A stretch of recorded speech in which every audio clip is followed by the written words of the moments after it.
Kami agungkan di dalam nama Tuhan Yesus. Terima kasih Tuhan kalau pada pagi, siang, sore, dan malam hari ini di mana kami datang kepadamu Tuhan sebagai kesatuan jemaat Tuhan di dalam pertemuan jemaat MBIC Tuhan. Kami hari ini siap untuk mendengarkan firman-Mu Tuhan. Biarlah Engkau melalui hamba-Mu, Engkau memberikan hikmat, Engkau memberikan knowledge, Engkau memberikan understanding, Engkau memberikan insight yang daripadamu Tuhan, sehingga pesan apa yang Engkau berikan kepada kami bisa mengerti. Berkati juga hamba-Mu memakai kata-kata yang mudah kami cerna Tuhan, sehingga pengajaran yang beliau sampaikan kami menjadi jemaat yang sound, menjadi jemaat yang kuat, menjadi jemaat yang Alkitab sebagai satu-satunya sumber untuk kami bertumbuh di dalam Engkau Tuhan. Di dalam nama Tuhan Yesus kami berdoa dan mengucap syukur. Amin.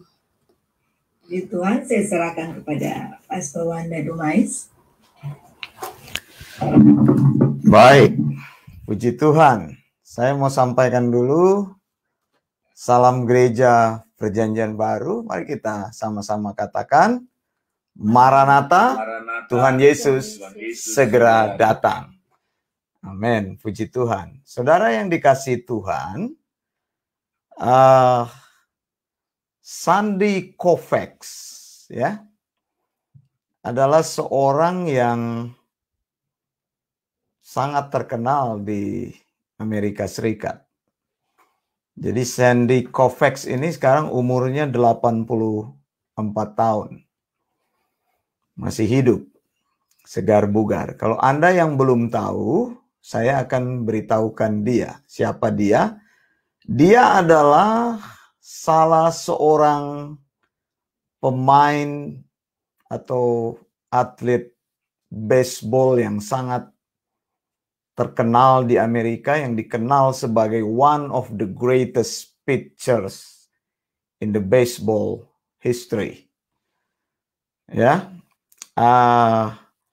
Sandy Koufax ini menggegerkan dunia tahun 1965. Tanggal 6 Oktober 1965, ketika dia ada di puncak sebagai seorang atlet. Jadi pitcher itu yang lempar bola itu ya. Kalau baseball itu dia yang melempar bola. Jadi dia pemain terbaik dari LA Dodgers, begitu ya. Pada tanggal 6 Oktober 1965 itu di Bloomington, Minnesota. Kebetulan ini di Minnesota. Jadi LA Dodgers itu sedang ada World Series Baseball melawan Minnesota Twins. Pada waktu itu series yang pertama. Sandy Koufax ini menolak untuk bermain di seri yang pertama. Anda bayangkan dia pemain terbaik, dia menolak untuk bermain, untuk terjun, untuk masuk lapangan. Mengapa saudara? Karena pada tanggal 6 Oktober 1965 itu jatuh pada hari Yom Kippur.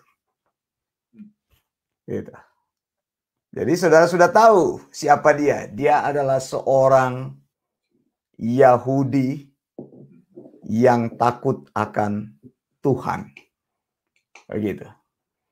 Jadi saat itu harusnya dia turun bermain, tapi dia tidak turun bermain. Jadi pemain nomor 1 karena apa? Karena hari Yom Kippur. Tahu nggak hari Yom Kippur itu? Jatuh pada tanggal 10 Tisri, kan sudah saya bilang. Di hari Yom Kippur orang Yahudi itu tidak boleh melakukan pekerjaan apapun. Jadi sabat. Termasuk berolahraga. Jadi Sandy Koufax ini stop dia punya kegiatan. Begitu. Saudara juara dunia ini saudara. Kemudian dalam seri-seri yang lain, orang ini membuktikan ketaatannya kepada agamanya. Ketika pertandingan jatuh di hari Rosh Hashanah, tahun baru Yahudi, dia stop bermain juga. Pokoknya setiap perayaan besar orang Yahudi. Nah, saya mau tunjukkan kepada saudara bahwa orang ini percaya kepada iman yang dianutnya, iman Yahudi. Orang Yahudi itu kan percaya kepada perjanjian lama. Begitu. Dan hari Yom Kippur itu ada di dalam perjanjian lama. Rosh Hashanah itu ada di dalam perjanjian lama. Saudara, apa itu hari Yom Kippur? Hari Yom Kippur itu adalah hari pendamaian. Jadi setiap tahun orang Yahudi akan datang kepada Tuhan untuk memohon supaya dosanya diampuni. Bagaimana cara dosa mereka diampuni? Menurut Imamat 16, coba buka Imamat 16 sekarang. Ayat 21 dan 22. Saya mau tunjukkan dulu bagaimana orang-orang yang berdiri teguh di atas prinsip firman Tuhan. Imamat 16, Anda yang punya Alkitab bisa buka ayat 21 sampai dengan ayat 22. Dan Harun harus meletakkan kedua tangannya ke atas kepala kambing jantan yang hidup itu, dan mengakui di atas kepala kambing itu segala kesalahan orang Israel dan segala pelanggaran mereka. Apapun juga dosa mereka, ia harus menanggungkan semuanya itu ke atas kepala kambing jantan itu, dan kemudian melepaskannya ke padang gurun dengan perantaraan seseorang yang sudah siap sedia untuk itu. Demikianlah kambing jantan itu harus mengangkut segala kesalahan Israel ke tanah yang tandus, dan kambing itu harus dilepaskan di padang gurun. Nah, saudara, cara penebusan dosa orang Israel yang saya bilang Yom Kippur. Jadi saat Yom Kippur itu tidak boleh lakukan pekerjaan apapun. Mereka harus berpuasa. Cara dosa diampuni menurut Torah, yaitu harus diambil 2 kambing. Coba di mute dulu. Yang lain suaranya.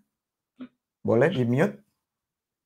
Ya, supaya semua bisa kedengar. Nah, cara penghapusan dosa di dalam Torah itu menurut Imamat 16:21 sampai 22, yaitu harus diambil 2 kambing. Yang pertama, kambing itu dipakai sebagai korban penghapus dosa. Jadi kambing itu disembelih. Ya, lalu darahnya diambil, dibawa kepada imam, imam masuk ke dalam ruang Maha Kudus, dan darahnya dipercikkan di apa itu? Tabut perjanjian. Jadi di mercy seat itu, di tabut perjanjian yang isinya apa? 2 loh batu, dan juga tongkat Harun yang berbunga, juga 1 jar atau 1 apa itu mangkok atau botol yang berisi mana. Nah, 1 buli-buli, betul sekali. Saya lupa kata-katanya. Terima kasih, Tante Meti. Buli-buli berisi mana itu, lalu darahnya dipercikan. Jadi 1 kambing dibunuh, lalu kambing yang kedua itu Harun taruh tangannya di atas kepala kambing itu. Artinya apa? dosa semua orang Israel 1 tahun itu dipindahkan kepada kambing itu. Kambing itu menjadi korban pengganti. Lalu kambing itu dilepaskan ke padang gurun. Nah itu ya, arti Yom Kippur, pendamaian. Setiap tahun sekali mereka berdamai di hadapan Allah. Istilah kambing hitam itu muncul dari Alkitab. Artinya apa? Dosa atau kesalahan orang lain ditimpakan kepada pihak lain. Manusianya bebas, kambingnya dianggap berdosa. Begitu. Makanya namanya kambing hitam. Gitu kan? Nah, kita mengenal istilah kambing hitam itu dalam bahasa Indonesia. Apa itu artinya kambing hitam? Mempersalahkan orang lain atas dosa atau kesalahan yang orang lain buat atau kita sendiri. Begitu. Jadi menunjuk tangan begitu ya, mempersalahkan orang lain, namanya kambing hitam. Begitu, atau scapegoat. Gitu. Nah ini saudara, tradisi Yom Kippur. Begitu. Saya tunjukkan tadi Sandy Koufax itu. Sandy Koufax ini menerima penghargaan pada saat Presiden Obama menjadi presiden. Begitu. Dan orang ingat dia seumur hidup satu-satunya orang Yahudi yang kalau dia bermain itu semuanya tunduk kepada hukum Yahudi. Jadi kalau ada hari raya orang Yahudi, dia tidak akan bermain, saudara. Jadi orang sudah tahu kalau bisa pertandingan jangan dibuat di saat ada perayaan orang Yahudi. Apa? Pasti dia akan stop. Begitu. Jadi satu-satunya cara, Sandy Koufax bilang, mudah-mudahan saat kalian bertanding hujan. Supaya apa? Supaya pertandingan batal gitu, saudara. Begitu. Ini memegang prinsip yang kuat terhadap firman. Saudara, orang Yahudi aja bisa begitu. Bagaimana dengan orang percaya? Bisakah kita berdiri teguh di atas sound doktrin tanpa kompromi? Makanya sound doktrin itu pengajaran yang benar. Begitu. Orang Yahudi aja bisa berdiri teguh di atas prinsipnya. Kadang-kadang orang Kristen itu banyak alasan hanya untuk beribadah aja di hari Minggu. Banyak alasannya. Excuse-nya terlalu banyak. Mau pergi jualan lah di pasar. Ya kita tahu begitu. Tapi maksud saya bukan itu alasan. Kalau engkau tahu sound doktrin itu adalah kebenaran Allah, engkau akan fighting bagi kebenaran itu. Amin, saudara. Bukan karena sedikit-sedikit ada halangan, stop kebaktian begitu. Sedikit-sedikit tidak mampu. Apa itu? Kebaktian. Stop kebaktian. Saya mau tunjukkan itu, saudara, karena hukum-hukum Yahudi banyak sekali. Hukum-hukum di negara itu berubah. Kadang-kadang pemilu itu bisa ditunda, saudara, kalau jatuh di hari raya orang Yahudi. Coba lihat. Karena mereka mempertahankan apa itu? Kekuatan, mempertahankan integritas terhadap firman Tuhan. Bisa nggak kita katakan kepada diri kita bahwa kalau itu sound doktrin, ajaran dari Tuhan, bahwa Tuhan ajarkan kepada kita, maka saya tidak akan mengkompromikan iman saya apapun itu. Begitu. Begitu. Kita kadang-kadang kan bilang orang hari Sabat itu, wah, hari Sabatnya Kak begitu. Tapi padahal kita tidak menghormati hari Sabat. Ini contoh, bukan kita yang di sini. Maksudnya di sana-sini begitu. Maksudnya bukan yang di Zoom ini. Saya tahu yang di Zoom rajin-rajin semua. Dan yang di live juga rajin-rajin semua. Tapi yang lain-lain begitu, saya nggak tahu. Itu banyak alasannya kalau diajak begitu untuk ikut sound doktrin begitu, saudara. Jadi berdirilah teguh di atas kebenaran yang engkau yakini. Kalau sudah yakin sound doctrine itu benar, firman-Nya tidak kompromi, ajarannya itu sehat, maka kita tahu bahwa kita berada dalam jalan yang benar. Nah, saudara yang dikasih Tuhan, kambing hitam itu sudah tidak dipakai lagi. Semua konsep-konsep perjanjian lama ketika Yesus datang sudah berganti dispensasinya. Sudah berganti caranya. Dispensasi kan artinya cara Allah bekerja. Kalau zaman dulu dosa dipindahkan kepada kambing, tadi saya bilang, ada korban yang dikorbankan, sacrifice, dan ada korban pengganti. Tetapi dispensasi Yesus beda. 2 Korintus 5 ayat 21. Coba baca. 2 Korintus 5 ayat 21. Mari kita lihat. Alkitab bilang apa di sini? Lihat, dispensasi sound doctrine. Dispensasi Yesus. 2 Korintus 5 ayat 21. Firman Tuhan katakan, Dia yang tidak mengenal dosa telah dibuatnya menjadi dosa karena kita, supaya dalam Dia kita dibenarkan oleh Allah. Nah, saudara, perhatikan ayat ini. Saya sengaja membacanya pelan-pelan supaya kita bisa memahami ayat ini. Ayat ini cukup sulit dipahami, karena itu kita baca pelan-pelan. Dikatakan di sini, dia itu siapa?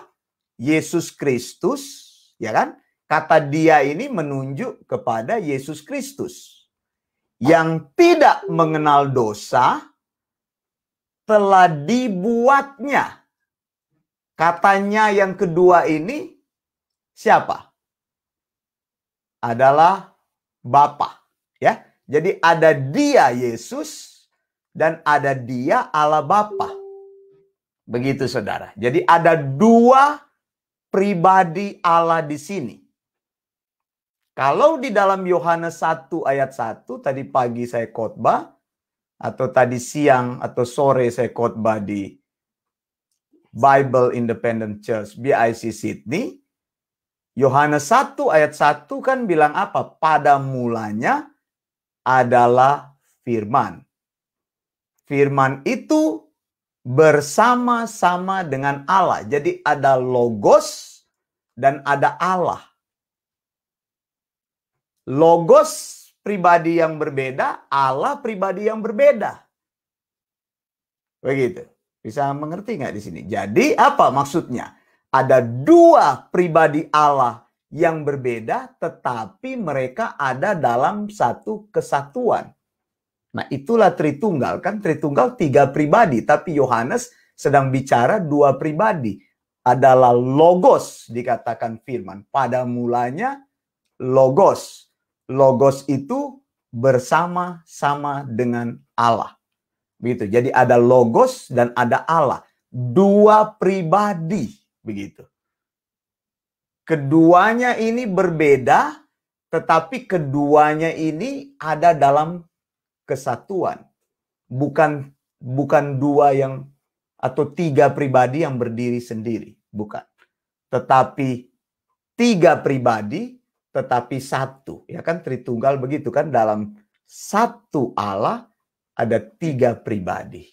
Nah, saudara, dikatakan di Alkitab tadi 2 Korintus 5 ayat 21, dia yaitu Yesus tidak mengenal dosa. Oke, yang pertama begitu kan?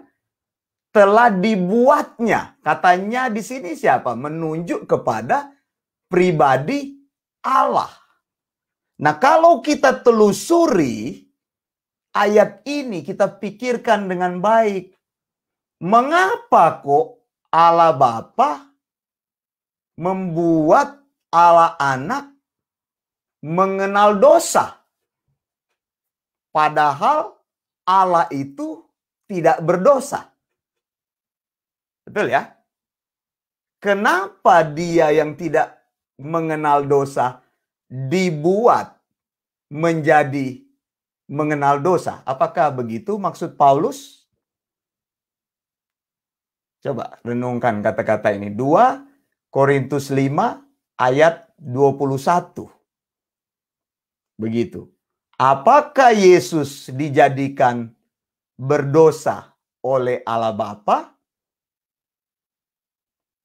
Lalu mengapa Yesus harus dijadikan berdosa? Bukankah Allah itu tidak berdosa? Dan Allah itu adalah pribadi yang kudus. Mengapa Paulus katakan bahwa dia Yesus yang tidak mengenal dosa, tidak berdosa, dibuat Allah berdosa, dijadikan Allah berdosa. Maksudnya apa? Kata-kata ini, padahal Yesus adalah Allah yang kudus. Berarti karakter dosa tidak mungkin ada di dalam Yesus. Mengapa Paulus katakan bahwa dia dijadikan berdosa?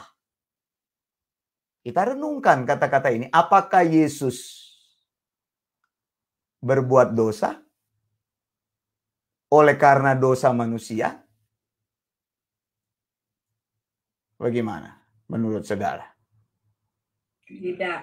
Tidak. Jadi maksudnya bagaimana dijadikan berdosa?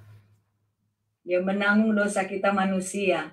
Dia menanggung dosa kita manusia. Artinya menanggung dosa manusia, apakah betul-betul menanggung atau cuma bohong-bohongan? Karena kita bilang tadi tidak. Dia mengorbankan dirinya.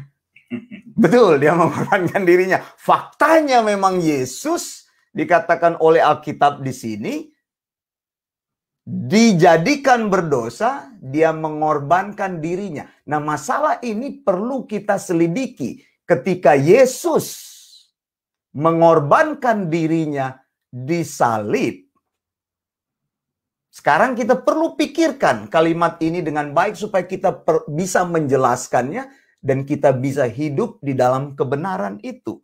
Ketika Alkitab katakan dia tidak mengenal dosa, dibuat menjadi berdosa. Apakah ketika Yesus mati di kayu salib, Allah menganggap Yesus berdosa? Allah melihat Yesus dosa sebagai pendosa. Sebagai pendosa.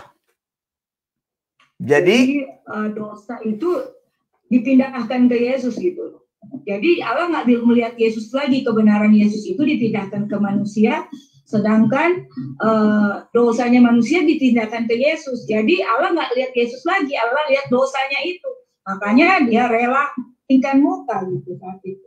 Jadi Yesus menjadi berdosa. Ya, Yesus dosa itu memang jadi dosa. Jadi Yesus menjadi berdosa memang ya.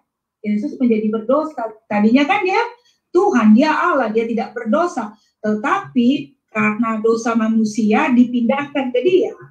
Dan kebenaran Yesus yang tidak berdosa itu dipindahkan ke kita manusia. Makanya Yesus jadi berdosa. Yesus jadi berdosa. Berarti Yesus berbuat dosa. Tidak. Berarti sebentar, saya jelaskan. Saya jelaskan kebenaran ini. Kalau Yesus berbuat dosa karena dia dijadikan berdosa, maka dia layak mati di kayu salib sebagai orang berdosa. Karena orang berdosa harus mati. Bagaimana konsep ini? Coba kita kembangkan lagi. Silakan. Ya, dia tidak berdosa, Tuhan Yesus tidak berdosa. Tetapi Allah Bapa mengirim dia di dunia ini untuk menebus dosa-dosa kita manusia supaya kita bisa ada hubungan kembali dengan Bapa. Faktanya begitu. Tapi ketika di kayu salib, habis ini Tante Meiti saya kasih kesempatan. Setelah waktu di kayu salib, apakah dia menjadi orang berdosa karena dosa dipindahkan tadi kan kepada Yesus atau bagaimana? Silakan Tante Meiti. Ya, menjadi berdosa. Tante Meiti silakan. Pastor. Ya, silakan. Pastor, di sini Pastor, di sini kan dia bilang dia yang tidak mengenal dosa telah dibuatnya menjadi dosa. Ya. Apa perbedaan berdosa dan dosa? Sama. Berdosa berarti melakukan dosa. Cuma kalimatnya yang berbeda. Menjadi dosa. Iya, Pastor. sama. Jadi bagaimana nih? Sama itu, Ibu Maiti, Tante Maiti. Sama. Jadi dia menjadi dosa dan Ya. berdosa. Berdosa. Sama. Berdosa, iya. Berarti kalau berdosa, Tuhan Yesus melakukan dosa. Nah, ini yang sedang kita mau bahas. Makanya ini hati-hati untuk memahami satu ayat Alkitab, kita harus selidiki supaya kita tahu dan nanti kita bisa memahami dengan tajam. 2 Korintus 5 ayat 21 bukan ayat yang gampang. Dia yang tidak mengenal dosa. Pertama, saya kasih dia punya standar. Yesus itu adalah Allah, betul? Betul nggak? Kita setuju ya? Berarti Allah itu tanpa dosa. Oke? Berarti Allah tidak pernah berbuat dosa. Nah, kenapa di sini Allah Bapa pribadi yang lain membuat dia berdosa? Sehingga menyangkali kekudusan Allah yang tanpa dosa itu sinless. Mengapa ini? Tadi ada pendapat bilang bahwa Yesus apa? Menerima dosa manusia sehingga dia dianggap berdosa. Karena Bapa melihat dia sebagai berdosa. Jadi Yesus adalah berdosa dan manusia dilepaskan dari dosa. Apakah begitu? Coba. Kita pikirkan lagi bagaimana. Ya, Tuhan Yesus dijadikan oleh Bapa berdosa menjadi dosa karena kita. Berarti dia mati sebagai orang berdosa. Yesus. Ya. Kalau Yesus mati sebagai orang berdosa, dia layak mati di kayu salib karena orang berdosa memang harus mati. Iya. Karena dia menebus dosa kita. Karena dia menebus dosa kita ya. Iya. Tapi supaya di dalam kematian Yesus di kayu salib, supaya dia mati supaya dalam dia kita manusia dibenarkan oleh Allah. Supaya kita dibenarkan. Memang betul konsep itu, Tante Syul. Okay. Memang menanggung dosa supaya kita benar. Tetapi yang kita persoalkan adalah pendapat apakah Yesus menjadi orang berdosa karena Allah Yesus mengatakan dosa itu sendiri. Nah ini, coba. Enggak, Pastor. Kalau menurut saya, Ya. kan Tuhan Yesus dijadikan korban oleh Allah untuk menebus dosa-dosa manusia. Jadi Yesus sebagai korban tebusan sehingga dosa-dosa manusia itu dihapuskan. Gitu kan? Manusia dibayar lunas. Nah, apakah Yesus berdosa? Tidak, tetapi dia adalah korban untuk menebus dosa-dosa manusia.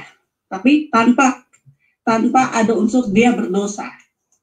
Lihat ya pendapat, saya bantu dengan pendapat Martin Luther. Ini Martin Luther ini.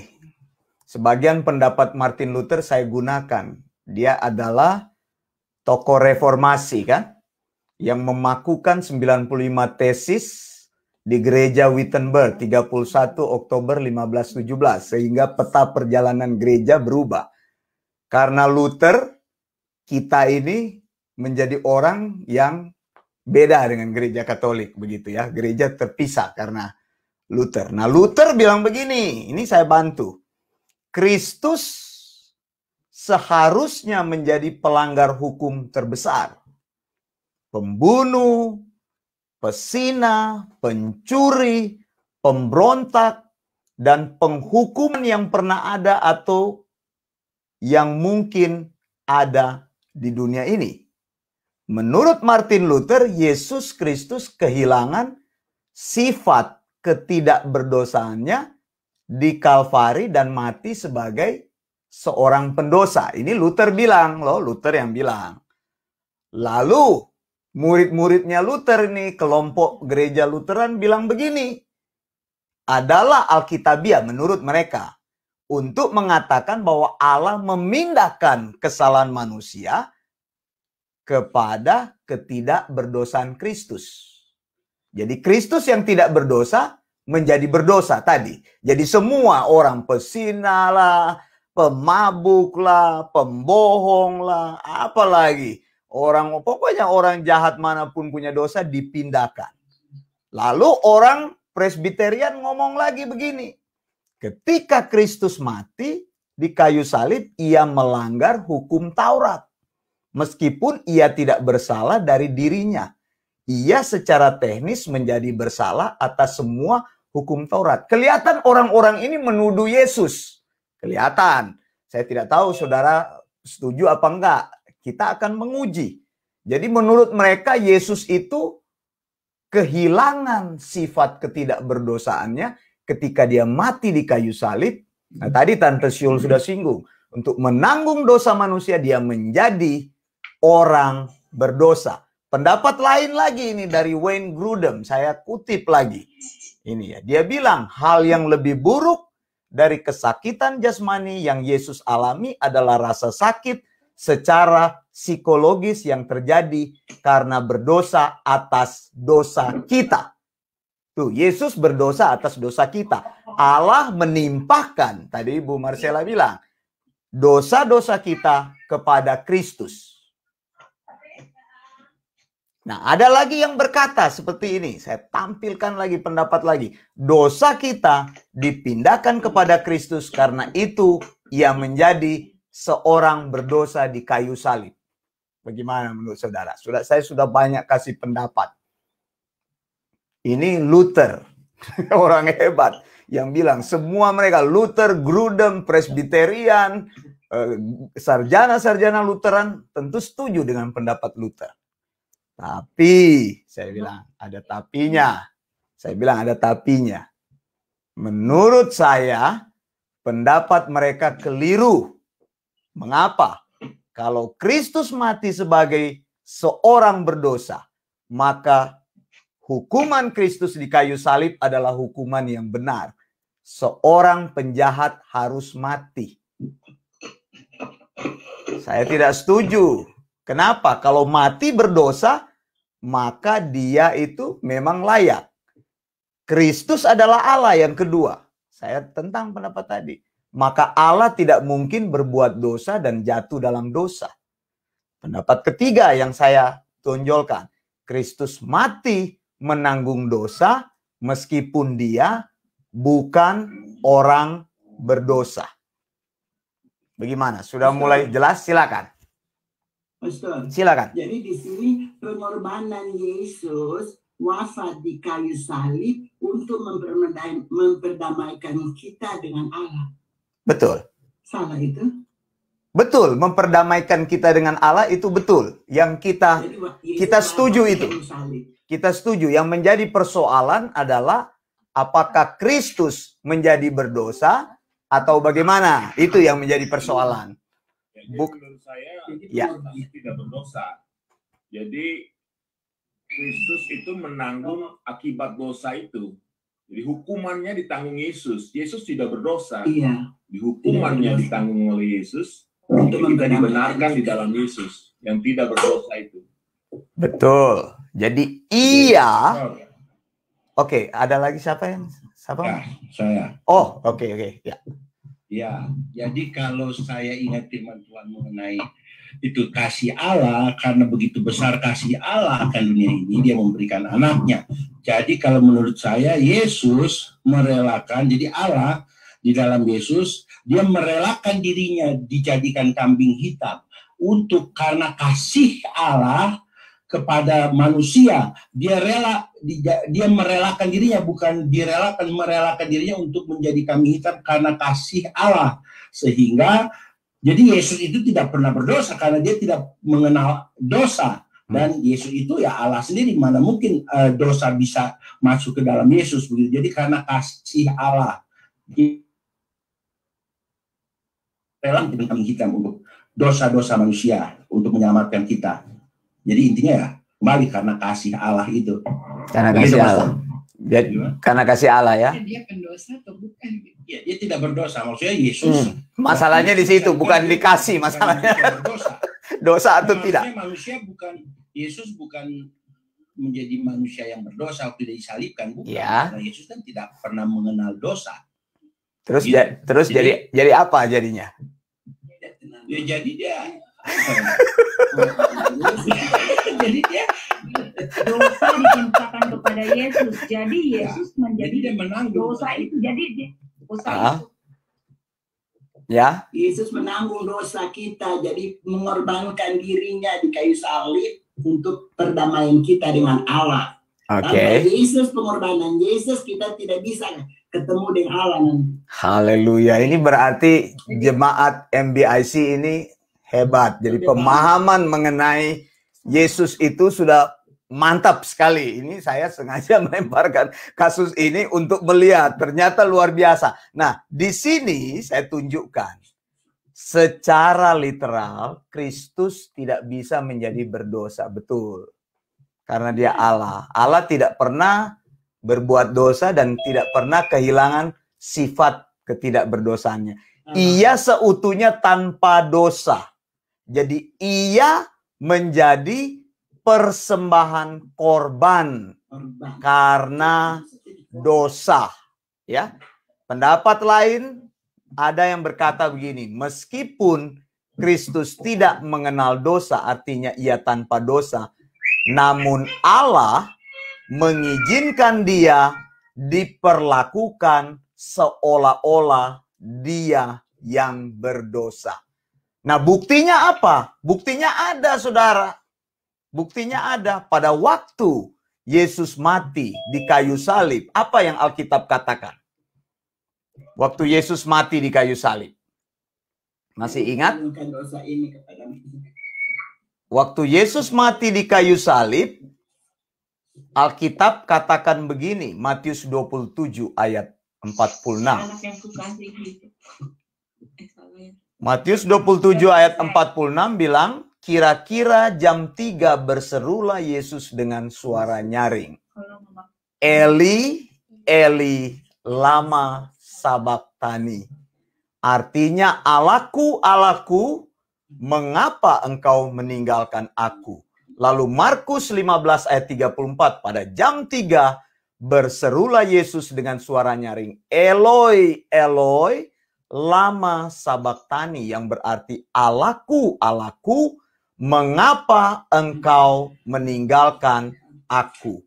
Jadi sebelum dia meninggal, dia berteriak dengan suara nyaring yang memilukan sekali, menyedihkan sekali, suara yang sangat mengerikan karena seperti seseorang yang ditinggalkan atau kehilangan sebuah pengharapan. Dikatakan begini, karena Yesus seolah-olah mempertanyakan kuasa Allah. Maksudnya apa? Jangan salah.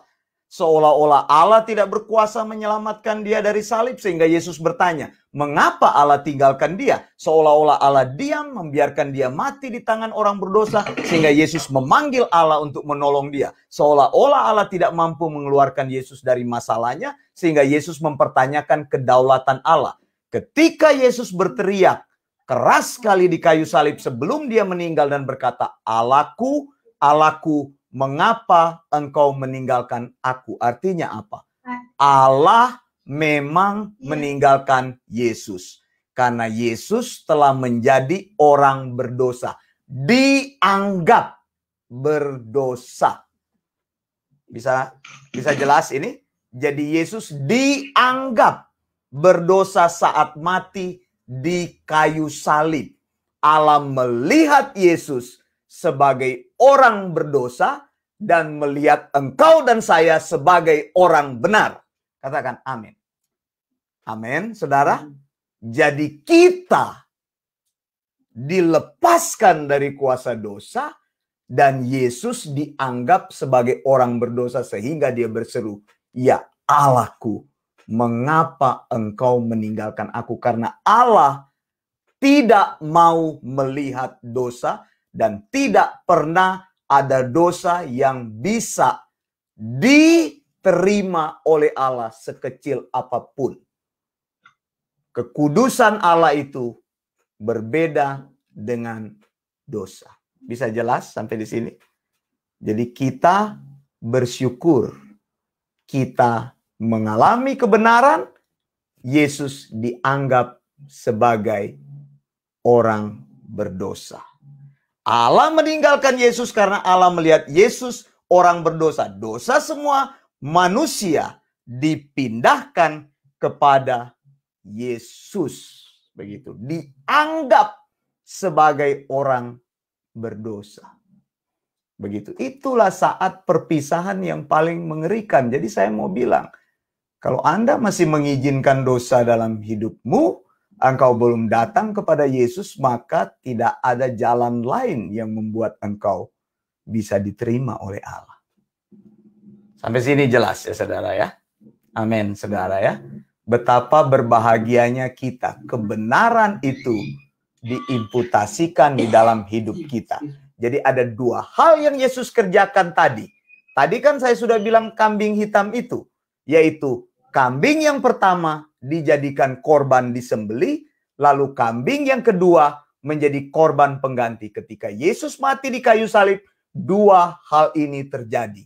Yesus mengorbankan dirinya, dan kedua Yesus menjadi korban pengganti.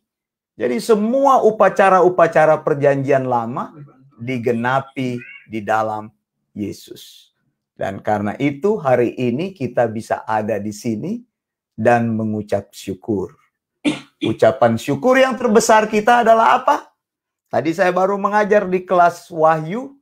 Saya katakan nanti, bukan saya katakan, Alkitab katakan Wahyu 7 ayat 10. Orang-orang akan berseru kepada Tuhan. Keselamatan bagi Allah di tempat yang maha tinggi. Bagi Allah yang duduk di atas tahta dan bagi anak domba. Sebenarnya terjemahan yang betul bukan keselamatan bagi Allah. Tadi saya tanya kepada mahasiswa, masa keselamatan bagi Allah maksudnya apa? Allah yang selamat atau manusia yang selamat? Masa keselamatan bagi Allah? Loh, kok terbalik? Allah bilang kamu ya selamat, kok bilang ke saya. Wahyu 7 ayat 10. Coba buka dulu. Coba buka, ini ayat terakhir. Coba buka Wahyu 7 ayat 10. Coba lihat. Coba lihat. Ayat ini juga membingungkan. Wahyu 7 ayat 10. Iya, bilang apa? Dan dengan suara nyaring mereka berseru, keselamatan bagi Allah, kami yang duduk di atas tahta dan bagi anak domba. Nah, maksudnya apa? Masa keselamatan bagi Allah? Allah bilang, kamu ngomongnya salah ini. Kok keselamatan bagi saya? Yang selamat itu kamu, bukan saya. Coba lihat kalimat ini. Sebenarnya terjemahan yang lebih baik. Makanya saya bilang, hati-hati membaca Alkitab Indonesia. Di dalam English Standard Version dikatakan, salvation belongs to our God. Jadi keselamatan itu miliknya Allah. Bisa katakan amin? Amin. Ya, keselamatan cuma miliknya Allah. Kita tidak berhak dan tidak bisa mengusahakan itu. Sehingga satu-satunya ucapan syukur yang keluar setiap hari engkau berdoa, pertama kali adalah apa? Terima kasih Tuhan karena keselamatan yang Tuhan berikan kepada saya. Bukan keselamatan karena saya punya istri, bukan terima kasih Tuhan saya punya istri yang cantik. Terima kasih Tuhan karena saya baru dapat proyek kemarin. Terima kasih Tuhan karena apa ini sudah mau Christmas Tuhan, uang di rekening masih banyak, puji Tuhan. Terima kasih karena sehat-sehat. Bukan itu, tidak ada gunanya kita sehat-sehat kalau tidak mengalami keselamatan. Karena hanya keselamatan yang bisa menolong kita, yang bisa membuat kita dilayakkan di hadapan Allah. Amin, saudara. Ya, jadi itu saya mau ajarkan, ucapkanlah syukur pertama kali, setiap kali terima kasih Tuhan untuk keselamatan. Karena apa? Salvation belongs to our God. Tidak ada orang yang bisa menyatakan keselamatan. Hanya, itu terjemahannya agak salah itu, keselamatan bagi Allah. Allah bilang, Kenapa kamu mau kasih keselamatan saya? Kamu yang perlu keselamatan. Bukan, keselamatan itu miliknya Allah. Cuma terjemahannya yang perlu dikoreksi supaya kita bisa memahami. Bukan artinya memberkati Allah ya. Saya tanya Bu Christine bilang, kita memberkati Allah. Mana bisa manusia memberkati Allah? Kamu yang diberkati oleh Allah. Kita kan yang diberkati oleh Allah. Masa kita yang memberkati? Nah, orang bilang, mari kita memberkati Allah. Di gereja karismatik diajarkan seperti itu. Mari kita berkati Allah. Orang bingung bagaimana Allah diberkati, bukannya kita yang diberkati Allah. Ini malah Allah yang kita berkati, bukan begitu, Saudara. Jadi seperti itu ya, Saudara ya. Lakukanlah firman Tuhan itu supaya firman Tuhan itu menjadi kekuatan dan hidup dalam hidupmu. Amin. Saya serahkan lagi kepada hambanya. Silakan. Puji Tuhan. Saudara semua diberkati pada saat ini, malam hari atau pagi hari. Puji Tuhan, kita dibuat berpikir ya. Puji Tuhan, tapi kita dijelaskan, kita menerima penjelasan yang luar biasa ya pada pagi hari atau malam hari ini. Terima kasih buat pelayanan Pastor Wanda. Saya percaya kita semua sudah diberkati oleh Tuhan, pengertian yang dikoreksi ya, sehingga kita mengerti betul. Puji Tuhan. Mari kita berdoa buat firman yang sudah kita terima.